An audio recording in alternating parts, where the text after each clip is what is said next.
And we're looking at 7 individual stories that John highlights of miracles that Jesus performed, only rather than just calling them miracles like the other gospel writers do, he calls them signs. And that's an important distinction.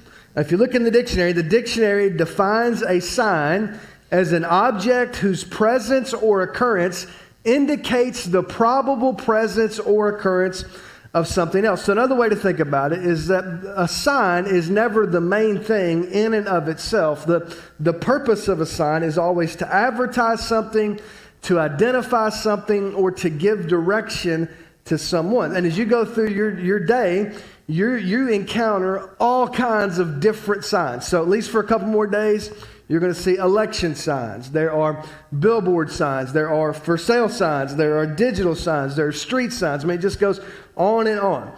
And then there are certain places that you go that you almost expect to see certain signs prominently displayed to give you direction for the place that you're in.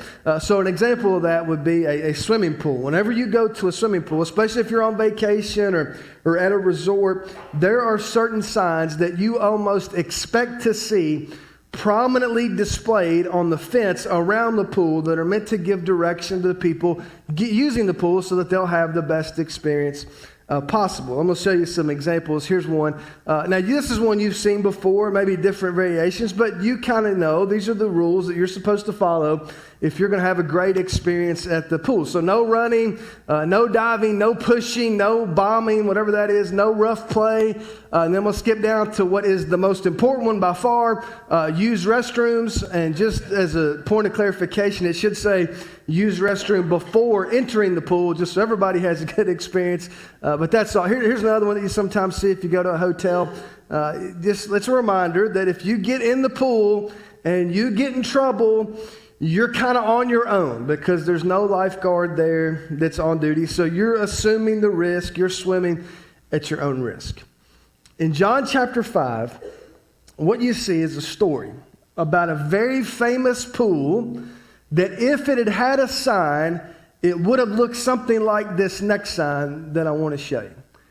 Or at least that's the way it must have felt to the guy that we're going to read about, because nearly every day for 4 decades, he tried to get in the pool only to find out that he couldn't get in and that for him, there would be no swimming on that particular day.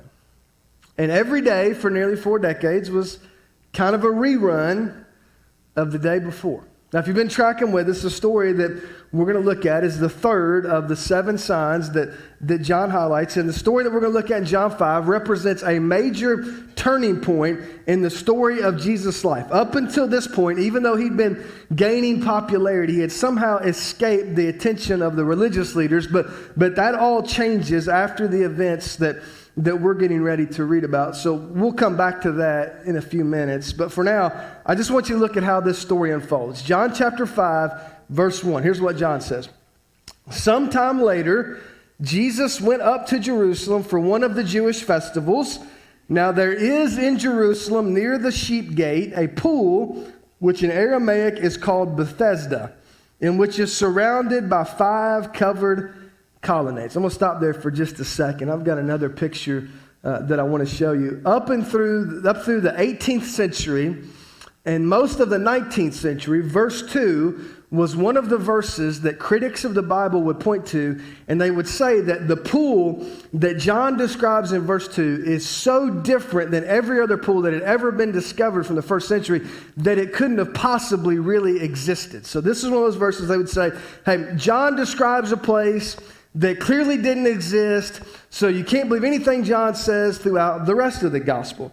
But then in the year 1888, after a decade of digging, a well-known archaeologist uncovered the place that you see on the screen, the actual pool of Bethesda. It was located underneath this massive structure called St. Anne's Church near the Sheep Gate in Jerusalem, exactly where John said it would be. So because it was so far down below the surface, it took nearly 100 years to completely excavate the site. But when they did, they found that, just like John said, it had 5 porches that all indications are at one time were covered, just like John said. So what you see on the screen is a picture taken in the early 1990s after this place had been excavated, a picture of the ruins of the place that John describes and the place where the story we're getting ready to read about actually happened. So I wanted to point that out just so you know.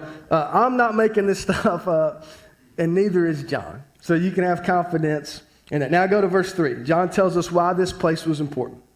Here, a great number of disabled people used to lie, the blind, the lame, the paralyzed. Now, if you look closely in your Bible, there's probably a note in the margin somewhere that explains how in Jesus' time, many of the people in and around Jerusalem were convinced that the pool of Bethesda had some sort of mysterious healing power. And occasionally what would happen is the water in the pool would start to move kind of unexplained. And whenever that happened, they were convinced that meant that there was an invisible angel that was there and was using his hand to stir the water. And so over the years, this tradition developed that once the water started moving, if you could somehow be the first person to get in the pool after the water started to move, after this angel stirred the water, then you would be healed. So John says, because of that tradition, there were a lot of people, hundreds of people, maybe even up to 1,000 people who would be laying on these 5 porches. All kinds of physical problems are represented, but here are these people that are desperate for an opportunity to experience healing. And so every time the water began to move, there would be this intense competition to see who could be the first person to get into the water. Now, it's easy, like when you're reading this, we're so far removed from that world that we just sort of rush past that detail, but don't miss that. The way John describes it, the pool of Bethesda was the kind of place that most people avoided like the plague because it looked kind of like the plague. I mean, everywhere you look, there'd be these broken, diseased bodies stacked up nearly on top of one another. And so without getting into any more detail than that, you can just imagine the sights and the sounds and the smells that would accompany a place like that. I mean, this is the kind of place that nobody would go unless you didn't have anywhere else to go. I mean, this was kind of the last stop for these people. And so they're lined up around the edges of that pool, desperate for an opportunity to get better, knowing that it's highly unlikely that they'll ever get better. That's what makes what happens next in verse 5 so interesting. Check out what happens. One who was there, who had been an invalid for 38 years, when Jesus saw him lying there and learned that he had been in this condition for a long time, he asked him, "Do you want to get well?" "Sir," the invalid replied, "I have no one to help me into the pool when the water is stirred. While I'm trying to get in, someone else goes down ahead of me." Then Jesus said to him, "Get up, pick up your mat, and walk." At once the man was cured. He picked up his mat and walked. Now, just like the first 2 stories that we looked at, there's a lot of things, a lot of questions about this man's condition that we can't answer. We don't know how he wound up in that condition, but here's what we do know. He is in a really bad place, and he's been there for a really long time. So I was thinking about this story this week, and I kept coming back to the fact that I am 38 years old. Now, I know I look younger, but I'm 38. And so this guy has been laying there the whole time I've been alive. The whole length of my life, that is where he's been. And like I said, we don't have any idea how he got there, but the end result is the same. He found himself in a place he never intended to be, in a condition that he could have never imagined. And maybe worst of all, he's come to a point where he has very little hope that his future situation is going to be any different than his current situation. Let me stop there just for a second and ask you. You ever found yourself in a place like that? The word that John uses in verse 5 that gets translated as invalid almost certainly means that this man was at least partially if not completely paralyzed. That means that no matter how much he wanted to, no matter how hard he tried, there was no way for him to get from where he was to the place where he wanted to be. There was nothing he could do to solve his own problem or remedy his own situation. Some of you know what that's like. You know what it's like to be paralyzed. Paralyzed by anxiety, paralyzed by fear, paralyzed by hopelessness, paralyzed by circumstances that are beyond your control.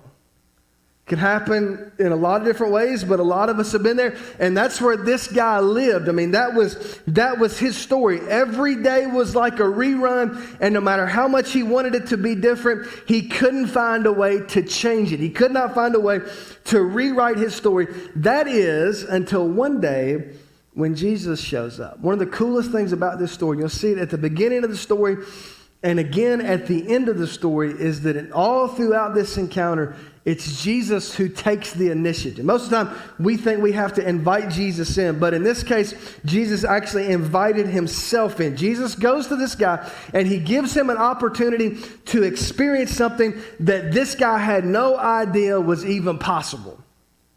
Keep that in mind. Because what you see in John chapter 5 is Jesus unexpectedly offering this paralyzed man an opportunity to get healthy.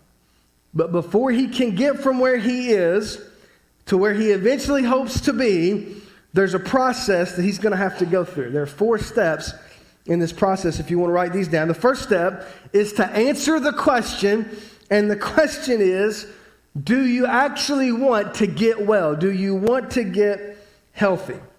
Seems like a weird question. When you read this story, if you're like me, you want to scream, what are you talking about, Jesus? Of course he wants to get better. I mean, 38 years he's been laying here waiting for an opportunity. Who wouldn't want to get better after being paralyzed for 38 years? But again, don't rush past the question.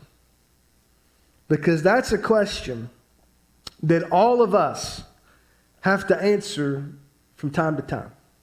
So the truth is that every single one of us here and everybody watching has something that's unhealthy that needs to be healed. And you already know what it is. I mean, that's a blank you could fill in without giving much effort at all. But here's the problem, and nobody likes to admit this, but there's a part of us and each of us that's kind of gotten used to being unhealthy. And so rather than taking the agonizing steps of trying to get healthy, we choose to stay sick. So it's like, I have this addiction, and I know it's slowly killing me. But I also know that if I try to get clean, I'm going to have to go to rehab for a couple months, and I'm going to have to make some new friends. And when that's over, I'm going to have to go to these meetings a couple nights a week. And I mean, who has time for all that? Or I know that I'm out of shape, and it's starting to affect my relationships with the people I love. But you don't understand, man. The picture on my TV is so clear, and my chair is so comfortable. And Donut Palace has this drive-through, and it's so easy that I think I'll wait. I'll just wait. I'm going to do it, but I'm just going to wait. Or I know my spiritual life is suffering, and I know if I'm going to get stronger, I'm going to have to actually go to church every weekend and join one of those groups everybody's always talking about. And I don't want to do that. Besides, man, Sunday's like my only day for myself, and I can't do that. How about this? I know my family is falling apart, and I know I need to spend more time with my husband or my wife and my kids, but have you met my husband and my wife? Have you met my kids? I'm afraid if I spend more time with them, I'm going to wind up in rehab, and it's not going to be productive. Or I know my finances are out of control, but I mean, who has time to make a budget and track spending? I mean, we've all got these areas that are unhealthy, and it's like we know what we need to do, like we know, but we don't do it because we're not sure that it's worth actually taking the steps to get well. After 38 years of existing as an invalid, you have to assume this guy in the story has at least somewhat gotten used to his situation. He may not like it, but at least he's gotten used to it. So when Jesus asking the question, hey, do you actually want to get better? Do you want to get well? There was probably a part of him, if he's like us, that started to think about all the parts of his life that would need to change if he was going to get better. I'm going to have to make new friends because I'm not going to be here with these guys anymore. And I'll probably have to go out and get a job. And gosh, I have to find a new place to live. And I know this is not great, but man, if it's going to be better, it's going to be different. And different is really hard. So you have to ask yourself, do I really want to get better? Do I really want to be healed? And for some of us, the answer to that question might be no. I hope it's not, but it might be.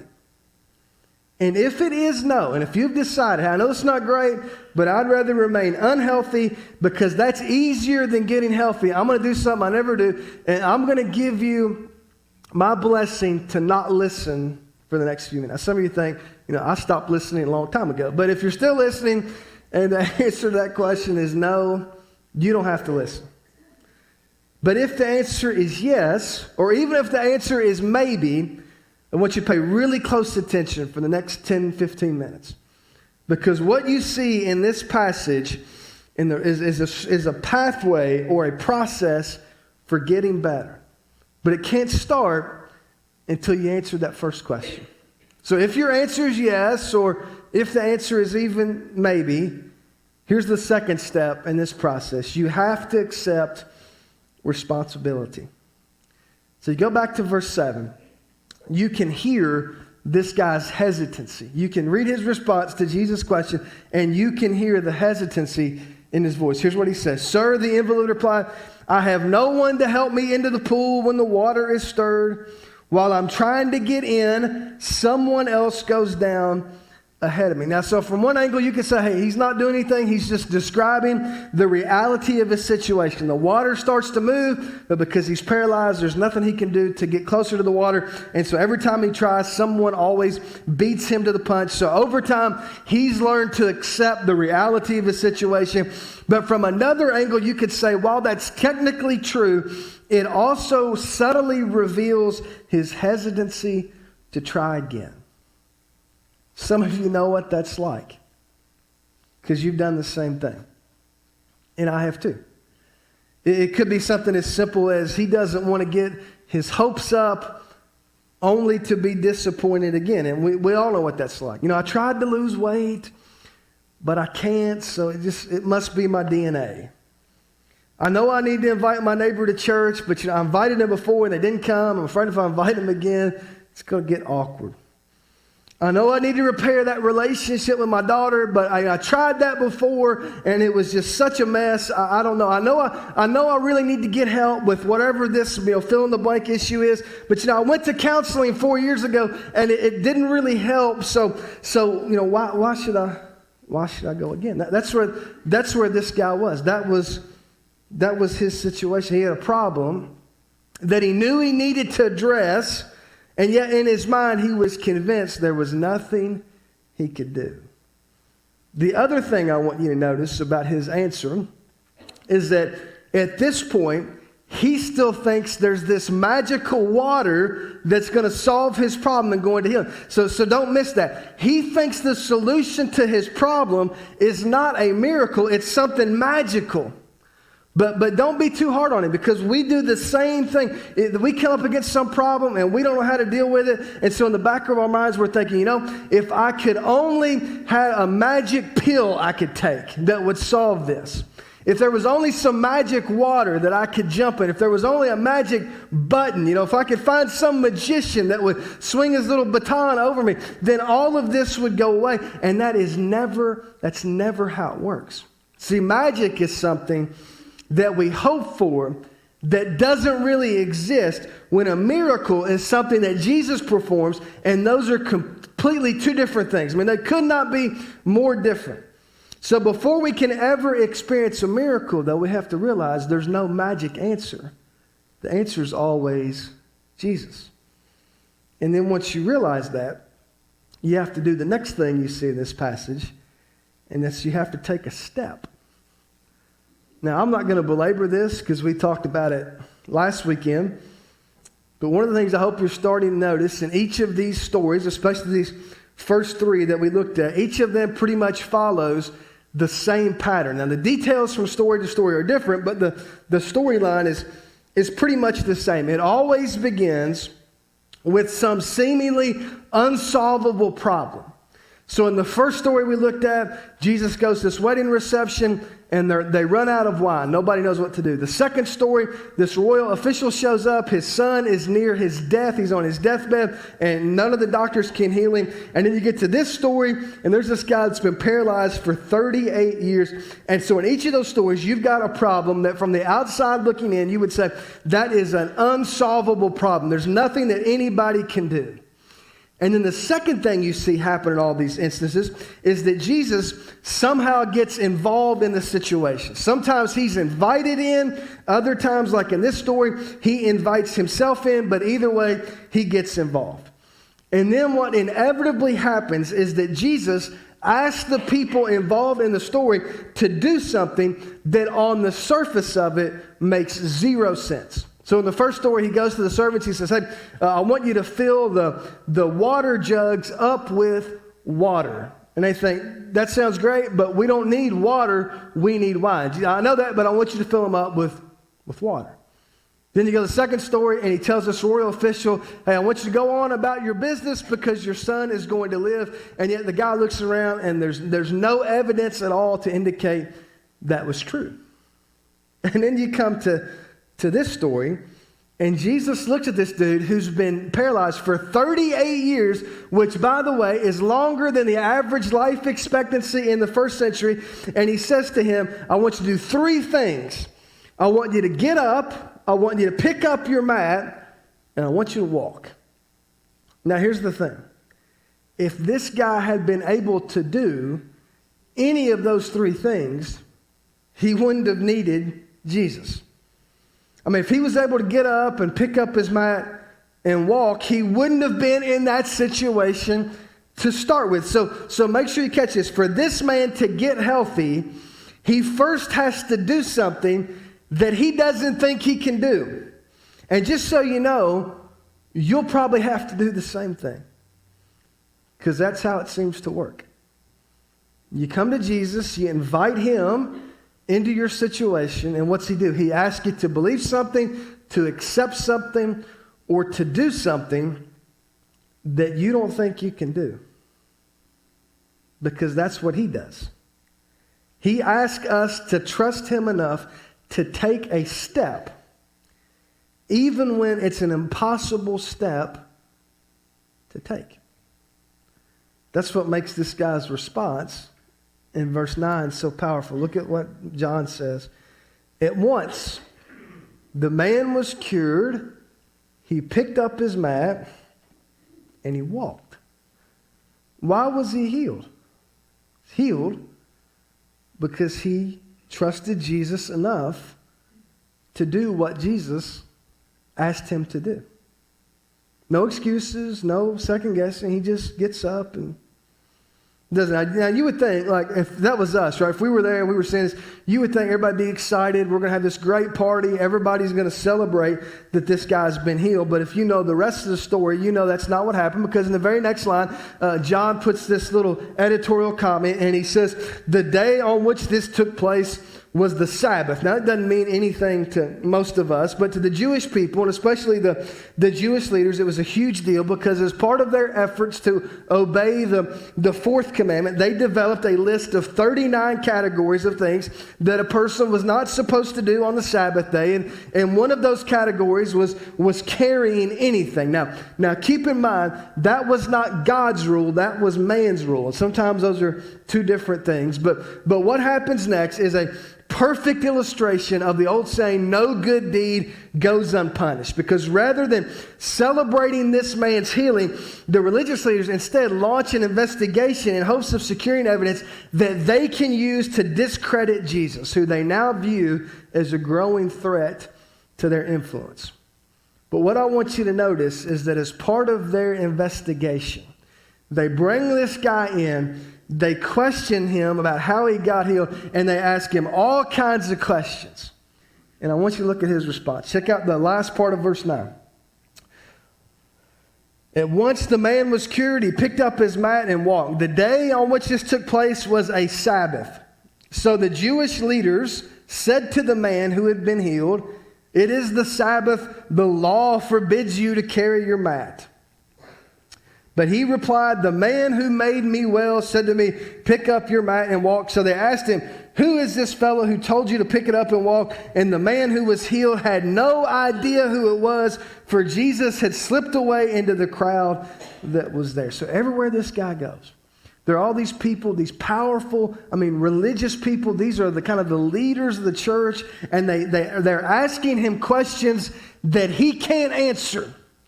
But rather than doing what some of us do and feeling compelled to make up answers or come up with something that might sound right, he does what all of us are supposed to do. And it's the fourth step in this process, and that's that you simply tell the story. You don't have to explain it. You just have to tell it. So they bring this guy in. They say, "How did this happen?" "I don't know." "Who did it?" "Wasn't me, the other guy." "Well, what was your role in all this?" "Nothing really. I just kind of did what he told me to do." Doesn't try to explain it. Doesn't try to connect all the dots. Doesn't engage in any sort of theological debate. Doesn't feel like he has to come up with some theory to explain all this. He simply says, "Here's what happened. And what you do with that is up to you." And that's the same thing God wants us to do. We don't have to explain all this. Our job is to experience it and then tell other people about it. And as we do that, God somehow works behind the scenes to take care of all the details. That's why you get down to verse 14. And it says, once again, Jesus goes out of his way and he initiates a second encounter with this guy. Check this out. Later, Jesus found him at the temple. Now just keep in mind, this is during one of those festivals, so there are 100,000 people easily there. All of them would be in and around the temple, and yet Jesus goes and he intentionally seeks this man out, and he said to him, "See, you are well again. Stop sinning, or something worse may happen to you." Now you hear that, and you think, what could be worse than being paralyzed for 38 years? What could be worse than that? And Jesus says there is one thing that's worse than that. And that is spending eternity separated from God. 4 decades is a long time, but it's nothing when compared to eternity. And so Jesus, a second time, initiates this conversation with this guy. And he says, "Hey man, you've got an opportunity right here to change the entire trajectory of your life. So whatever you do, don't miss that opportunity." And then look at verse 15. The man went away and told the Jewish leaders that it was Jesus who had made him well. Now, I told you a couple weeks ago, when we started this series, sometimes when you're reading these stories, and in particular these 7 signs, there are certain details that John leaves out, right? And that's okay, because these were never meant to be exhaustive accounts, but there are certain questions that John never answers for whatever reason. And one of the things I wonder about whenever I read this particular story is what happened to this guy. He's never mentioned again. All it says is once he figured out who healed him, he goes to the religious leaders and he reports back and he tells them what happened and who did it. And then John, from there, if you keep reading chapter 5, he changes gears. And from that point on, he focuses on this growing tension between Jesus and the religious leaders that had erupted over this guy's healing. And so he never mentions this guy again. We don't know if he put his faith in Jesus. We don't know if he followed Jesus. We just don't know. But as I read this story, there are some things that I like to know. And maybe you can relate to that. For example, Once this guy was healed, did he have to like go out and get a job somewhere? I wonder like if he ever went back and reconnected maybe with some friends and got to relive some moments that he missed earlier in his life because of his situation. There's a part of me also that wonders if he did go out and get a job, let's say that he went out and he started a family. I mean, I don't know. You don't know either, so maybe he did. Let's just say, like, I wonder if when he was on his way home from work, did he ever stop by that pool and take in the sights, the sounds, and the smells, and just remember what it had been like for him? I don't know. There's so many things we don't know about how his life turned out. But here's what we do know. For 38 years, he was in a place that he could not escape, a terrible place that he could not escape because he was paralyzed. But then at the most unexpected moment, in the unlikeliest of places, Jesus initiated a conversation with him, and he asked this guy to trust him enough to do something that seemed impossible. And of all things, the man did it, and in one incredible moment, Jesus did for him what he could never do for himself. I mean, he had spent a lifetime trying to solve his own problem, only to discover that he couldn't. And so from our perspective, he has this incredible encounter with Jesus, and it's just like the story comes to an abrupt end. We don't know what happened next. But one of the things I hope you remember as we work our way through these stories is that ultimately John's main concern in telling us these stories is not that we would know every detail about other people's stories as much as we might want to. Instead, his primary concern was that your story and my story would be transformed, because our story's still being written. When you get to the end of John chapter 20, John says it like this: Jesus performed many other signs in the presence of his disciples, which are not recorded in this book. But catch this part. But these are written that you may believe that Jesus is the Messiah, the Son of God, and that by believing you may have life in his name. So again, John's stated purpose in telling us these stories is not so we would so much be impressed by the miracles that Jesus performed, as much as it is that we would all start to understand who Jesus was and why he came, and that by believing in him, we would start to experience what John calls eternal life. I want you to stand with me. We're going to close today, and I want to ask you one question, and it's the same question that Jesus asked this guy in the story. And the question is, do you want to get well? If you don't, it's your call. Wish you'd reconsider, but that's up to you. But if you do, the message of John chapter 5, and really the message of the whole Gospel of John, is that you can get better. Things can get better. No matter how bad they are, they can get better. But in order for them to get better, you have to believe in Jesus enough to do what he asks you to do.